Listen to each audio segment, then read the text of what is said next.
تبوک کے سفر میں قوم سمود کی بستی پر گزر۔ غزوہ تبوک مشہور غزوہ ہے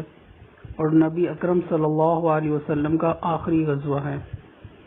حضور اقدس صلی اللہ علیہ وسلم کو اطلاع ملی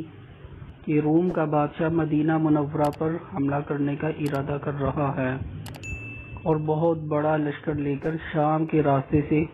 مدینہ کو آ رہا ہے۔ اس خبر پر 5 رجب 9 ہجری پنجشنبہ کو نبی اکرم صلی اللہ علیہ وسلم اس کے مقابلہ کے لیے مدینہ طیبہ سے روانہ ہو گئے۔ چونکہ زمانہ سخت گرمی کا تھا اور مقابلہ بھی سخت تھا، اس لیے حضور اقدس صلی اللہ علیہ وسلم نے صاف اعلان فرما دیا تھا کہ روم کے بادشاہ سے مقابلہ کے لیے چلنا ہے، تیاری کر لی جائے۔ اور حضور صلی اللہ علیہ وسلم نے خود اس کے لیے چندہ فرمانا شروع کیا۔ یہی لڑائی ہے جس میں حضرت ابو بکر صدیق رضی اللہ تعالی عنہ گھر کا سارا سامان لے آئے، اور جب ان سے پوچھا کہ گھر والوں کے لیے کیا چھوڑا تو فرمایا ان کے لیے اللہ اور اس کے رسول صلی اللہ علیہ وسلم کو چھوڑایا۔ اور حضرت عمر رضی اللہ تعالی عنہ گھر کے پورے سامان میں سے آدھا لے آئے، اور حضرت عثمان غنی رضی اللہ تعالی عنہ نے 1/3 لشکر کا پورا سامان مہیا فرمایا،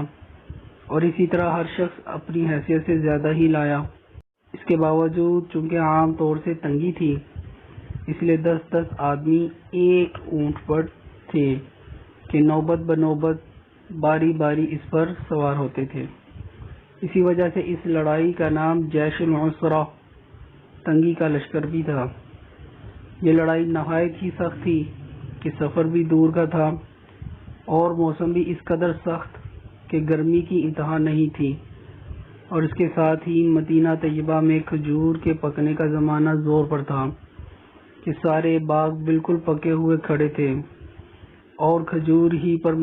مدینہ طیبہ والوں کی زندگی کا زیادہ دار و مدار تھا کہ سال بھر کی روزی جمع کرنے کا گویا یہی زمانہ تھا۔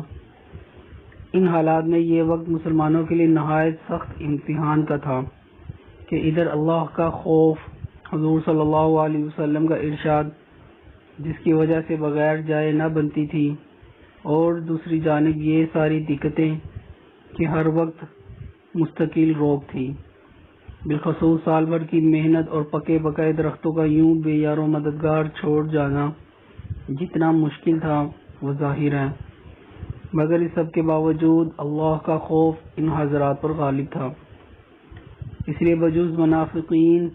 اور معذورین، جن میں عورتیں اور بچے بھی داخل تھے، اور وہ لوگ بھی جو بضرورت مدینہ طیبہ میں چھوڑے گئے یا کسی قسم کی سواری نہ مل سکنے کی وجہ سے روتے ہوئے رہ گئے تھے، جن کے بارے میں آیت تولوا وَأَعْيُنُهُمْ تَفِيضُ مِنَ الدَّمْعِ نازل ہوئی، اور سبھی حضرات ہم رکاب تھے۔ البتہ 3 حضرات بلا عذر کے شریک نہیں تھے، جن کا قصہ آئندہ آ جائے گا۔ راستہ میں قوم سمود کی بستی پر گزر ہوا تو حضور صلی اللہ علیہ وسلم نے دامن سے اپنا چہرہ انور کو ڈھانپ لیا اور اونٹنی کو تیز کر دیا، اور صحابہ رضی اللہ عنہم کو بھی حکم فرمایا کہ یہاں سے تیز چلو اور ظالموں کی بستی میں سے روتے ہوئے گزرو، اور اس سے ڈرتے ہوئے گزرو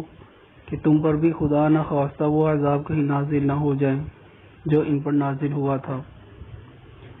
اللہ کا پیارا نبی صلی اللہ علیہ وسلم اور لاڈلا رسول صلی اللہ علیہ وسلم عذاب والی جگہ سے ڈرتا ہوا، خوف کرتا ہوا گزرتا ہے، اور اپنے جان نثار دوستوں کو جو اس سخت مجبوری کے وقت بھی جان نثاری کا ثبوت دیتے ہیں، روتے ہوئے جانے کا حکم فرماتا ہے کہ خدا نخواستہ وہ عذاب ان پر نہ نازل ہو جائے۔ ہم لوگ کسی بستی میں زلزلہ آ جائے تو اس کو سیرگاہ بناتے ہیں، کھنڈروں کو تفریح کو جاتے ہیں، اور رونا تو درکنار رونے کا بھی خیال دل میں نہیں لاتے۔ اللہ پاک ہمیں نبی اکرم صلی اللہ علیہ وسلم اور حضرات صحابہ رضی اللہ تعالی عنہم اجمعین کے نقش قدم پر چلنے کی توفیق عطا فرمائے، آمین۔